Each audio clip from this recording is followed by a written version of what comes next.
अस्सलाम वालेकुम दोस्तों। तो आज हम आए हैं फैमिली डिस्काउंट सेंटर मनामा में, जहां पर आपको सब कुछ मिलेगा 100 फीट से 2 BD तक।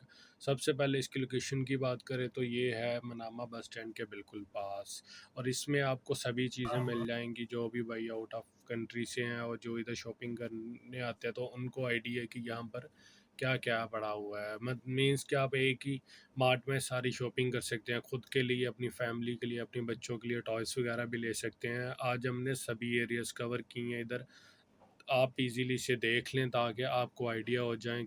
ये ना हो कि आप दूर से आ रहे हैं और आपको आइडिया ना हो कि कहाँ से मिलनी है। तो इसलिए हमने इसकी वीडियो बनाई है, क्योंकि आप एक ही मार्ट में सभी चीज़ें कवर कर सकते हैं। सबसे पहले हमने जी आपको दिखाया है ये वाला क्लोथिंग एरिया दिखाया है, जहाँ पर आपको टी शर्ट्स मीन्स के मेंस की सारी कलेक्शन मिल जाएगी।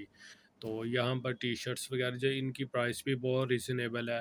तो आप इधर आ सकते हैं ख़रीदने के लिए, और ये बिल्कुल रिजनेबल प्राइस में है और क्वालिटी भी बहुत अच्छी है इनकी। इसके अलावा आपको मिल जाएंगे डिफरेंट किस्म के शूज़ वगैरह के एरिया भी है, वो भी कवर किए हैं। बैग्स के एरिया हैं, मीन्स के एवरीथिंग कवर किया है। इसके अलावा ये लेडी शूज़ हैं, मेन शूज़ हैं, इस एरिया में आपको सभी मिल जाएंगे। वीडियो एंड तक देखें और लाइक शेयर सब्सक्राइब करना ना भूलिएगा एक्सप्लोर हुसैन को। Thank you. वीडियो एंड तक ज़रूर देखना और आपको मज़ा आएगा वीडियो देखने का। मज़ीद इस तरह की वीडियो के लिए नीचे कमेंट ज़रूर करें।